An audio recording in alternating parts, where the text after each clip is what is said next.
So cheers to that. you. Technical difficulties. Oh no, did this one break you? Well. Wow, good for you.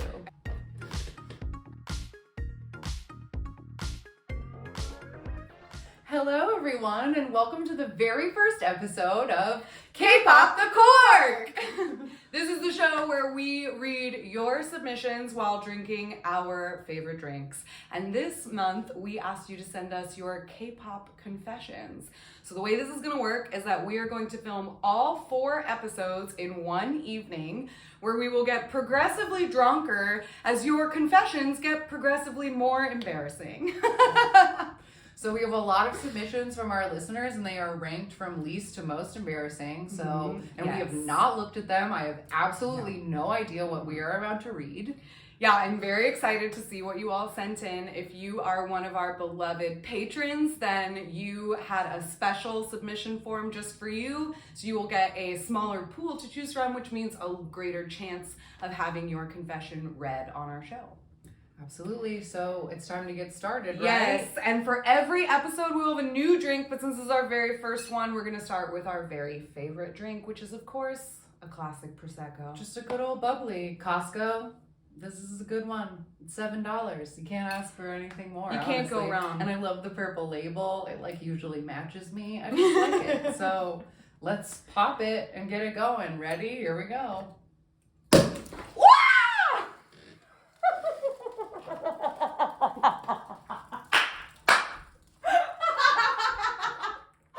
Could this have gone any better? Oh man, I'm Are so you wet. Oh, no. Do you want to use my hair dryer? No, it's fine. This is great content.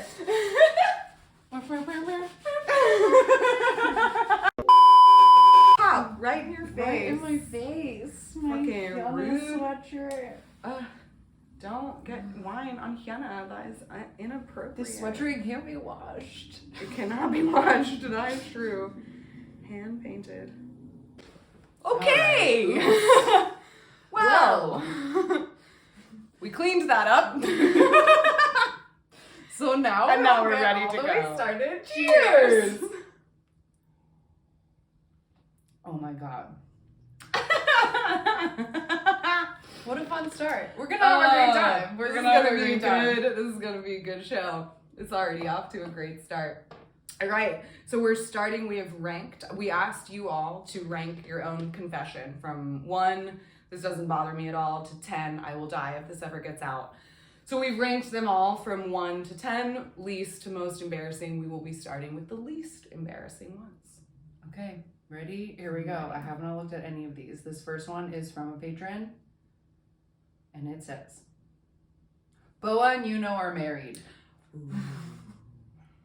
Just that's a very simple confession. I am also totally on team Boa and Yuno made a marriage pact when they were 16 that if they were alone when they were 40 that they will marry each other. Yeah, I believe that very strongly. They're either married or they're each other's beards, and either way, I support them. Support it. Support it. Support it. All right, this next confession is ranked as a 2. That was our only. Okay, the only no one. shame. Cool, no shame at all. And you know what? I think that's fair. There's no reason to be embarrassed for thinking that Boa and Yuno are married because they make us think. They make themselves. this. Yeah, that's Like, their did you fault. see that video So that they cute. made together Oh my for God, her new so cute. girl? Why? Womp This is terrible. Well, at least this will be fun. Okay, I will be so careful. Okay, second confession ranked a 2.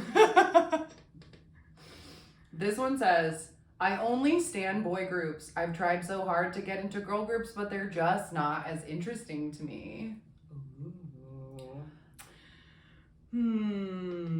I mean, I used to feel that way a little bit. Like, I definitely didn't get into girl groups. Not necessarily because I didn't think that they were interesting, but just because their the music wasn't doing it yeah, for it just you or didn't whatever. grab me. But I kind of understand in the sense, I feel like and this probably is more just to do with like double standards and misogyny or whatever, but I feel like the boy groups it's so much easier to get into like the fun content of the boy groups. Yeah. Because they have more. Yeah, they make more and they have so much more stuff, and like I feel like they are allowed to be goofier in a way that girl groups are not allowed to be goofy. So I feel like with boy groups, it's a little bit easier to get to know their personalities, which makes them, you know, like more interesting to you. So I get it. But I feel like that's a thing that like totally goes both ways, because I feel like one year at KMF, there was like a girl behind us very loudly complaining that there were boy groups on the lineup. Oh, and yeah. That, like,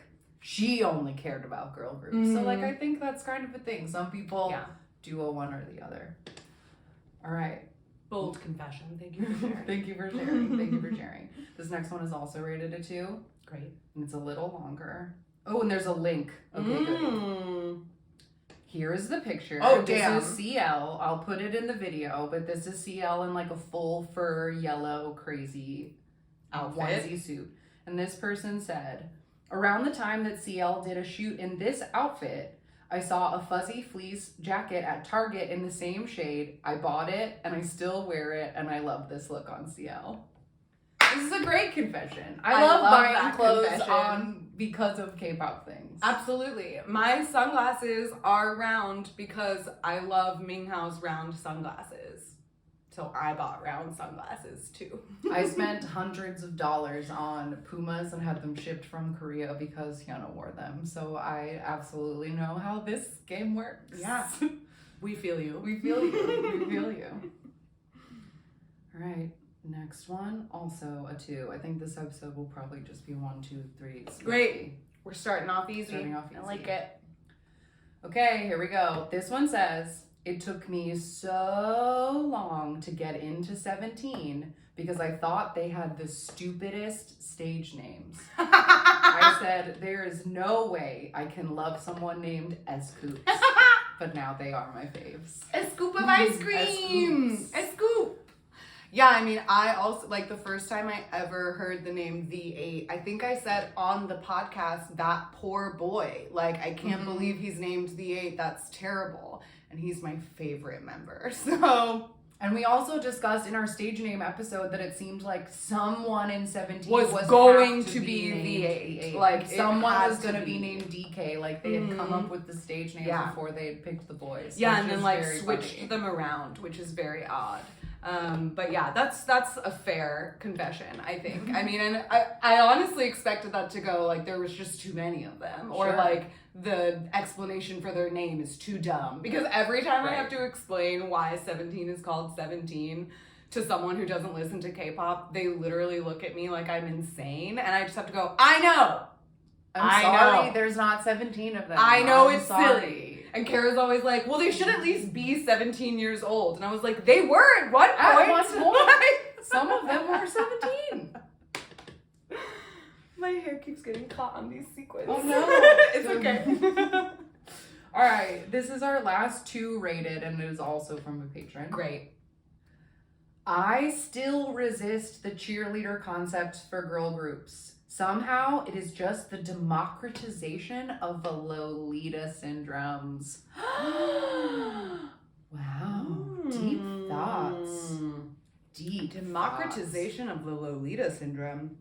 In this essay, I will. Totally. I totally get that. And I feel like there are absolutely essays that could be written about schoolgirl concepts or cheerleader concepts, or like that idea of like sexualizing young kids or whatever. Yeah. And it's totally a thing, and it's always been a thing in K-pop. But I will also flip it a little, just because one of my favorite things about the Lolita fashion trends, especially when it comes to like the Harajuku girls of like Japan, is that trend started because girls wanted to dress in a way that was specifically not sexual to men. So like the Harajuku girls, men don't like it when they dress like that because they look like children. And so the women were like, that's right, don't objectify me. I am a child. I am not for you to sexualize, so I will dress in a way that you do not like. So there could be an argument made for like reclaiming that sort of like Lolita fashion as a way to reject the male gaze. But, you know. But also at the same time, based on that really long Lolita podcast that I listened to, like Lolita fashion does not associate itself at all with the novel or the concept of it or whatever, and think of it as a totally separate thing, and like the name just happens to like share it, but it's not about whatever. Anyway, I like big words in this confession. I like it. All right, moving on to a 3 level. Let's spice it up. Okay, here we go. I was introduced to K-pop because of a bad haircut. Ooh. A few years ago, I received the worst haircut of my life. Okay, continue. And incorrectly described it to one of my friends as BTS-like. She took that opportunity to make me actually listen to them. So a few days later, I had shuffled their entire discography and spiraled from there. I will be forever grateful to that horrific 1970s bowl cut for giving me my boys. That's so funny. I thought that when you said it was because of a bad haircut, I thought I was gonna get a story about like an idol whose haircut was so terrible that they like found it or something. Like, wow, this bad haircut is really drawing me in. Yeah, but that's really funny to get like a haircut yourself that you then, because it's a bowl cut, you're like, this is such a K-pop boy haircut, and then you end up becoming a K-pop fan. That's really fun. Love it. I once went to a Korean hair salon to get a haircut, and I told the woman, don't cut it all one length because my hair is very curly. Right. And she said, okay, you want it to look girly. And she did not cut my hair correctly at all. She also straightened it first so that it was like Korean thin. And then she cut it straight across. And I said, I told you not to do that. I never went back. What's next? All right, next up, we have another 3 rated embarrassing level, and this one says, from approximately March to the end of 2021, I would get random panic attacks or major depressive episodes, and quite literally, the only thing that could bring me out was Candy by Baekhyun. Aww. That's like a sweet confession. That's very sweet. I'm sure you think that that's silly, but I think that that's nice. That song is so nice, and I like that it could lift you out of your darkness. And honestly, like, as someone who also suffers from panic attacks every once in a while, like, having an anchor that can bring you back, like, good for you, congratulations. Maybe I'm gonna have to start using Candy when I have a panic attack. Like, it's good to have a little touchstone. I know, I like that one. That's I a like sweet that one confession. All right, this one is from a patron, and it's also rated a 3. Great. Whenever I start becoming interested in a group, I always look up, A, their K-pop profiles, of course, and then look at the top fics in their tag on AO3. I guess it's a good way to get a gauge on how the fandom perceives different members, but also might sometimes result in misconceptions of personalities. Like Mark from NCT is the sweet, maybe a little bit clumsy, really good person, jock or CEO archetype, aka the perfect rom-com lead in the majority of fics written about him, but his idol personality is mostly just dorky younger brother. Oh no, did this one break you? I'm embarrassed on behalf of this person. Oh no! The secondhand embarrassment is coming! I get secondhand embarrassment really easily. I knew this was gonna happen. Oh my god, you look up AO3 fics of people! Why? Wow. I mean, it's fine. I've read EXO fanfic before. It happens. I don't do it anymore. But you are correct in that personalities they're like fan-in personalities. Absolutely. And so, like, beware that all of the personalities represented in fanfic are fictional, and usually based off of, like, an assumption about the person or whatever, like in the EXO Or ones, just a for fantasy example, it's about like them. based on EXO Next Door, where like Chanyeol was a dick, and so like he's always a jerk or whatever. Like, I don't know. Oh my god, that's so funny. I've never heard of anybody doing that. That's hilarious. Wow. Bold confession. Thanks for sharing. I love it. Thank you for sharing. I really love it. I'm gonna keep my mouth shut. I love it. I want to hear more. We need to make Shannon drink more so that she gets looser lipped. No, but I will at least say that I totally agree on the on the weird perception of members, because I do remember when I don't get on Tumblr very often anymore. I used to just be like really, really, really deep into the Tumblr. And when I first started getting into Monsta X, like Monsta X fanfiction was coming across my Tumblr a lot, and the personalities for Monsta X as decided in smutty fanfiction was like pretty different from like how they act in regular videos or whatever. But I think that's an interesting. I think that's a very interesting way to get to know like a fandom. Yes, because it doesn't teach you about the group, but it does teach you about the fandom. And so for that, that is very telling. That's true. All right, our next one, which might be the last one for this episode, looks incredibly long. I have these all blacked out and I'm unblacking them out, and this one is like, it's like a huge. Full block of, it takes up the entire page. And to be fair, we told y'all be as long as you No, want. this is not a criticism. Tell us all the deets. Whew. Oh, damn. That is so... I'm not wearing my glasses. That's real small. Okay. I sent you guys a voicemail about this. Okay, I know what this is about then. Oh, I don't. But I think this is a better format for it. So disregard that, I guess. Done. I didn't listen to it. Didn't listen. This is the result of a long and complicated story that I cannot disclose because I don't want SM to sue me. Intrigued? I think they may have forgotten to make me sign an NDA. But somehow, I slipped under their radar. I don't want to cause problems for anyone, though. I do. So, no. But I have personally met and spoken to Shiny Key. I'm pretty sure he knows me as his fan who is weirdly obsessed with his dogs. He is an absolutely sweet and hilarious guy, and I promise I am not a sussing. I'm the kind of person that would have to be dragged to a fan sign. I'm not shy, but I am super scared of making an idiot of myself. Mm-hmm. I nearly panicked meeting him because it was unexpected.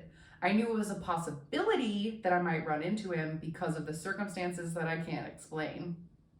Since Kibum speaks really good English, the interaction was all in English. I first asked him whether he'd want to be called Ki or Kibum. He said both are fine. So I didn't want to be too obvious of a fangirl, even though I did express that I love his work.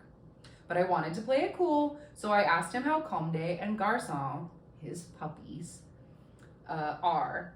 They're fine. Then I asked to see a photo of them.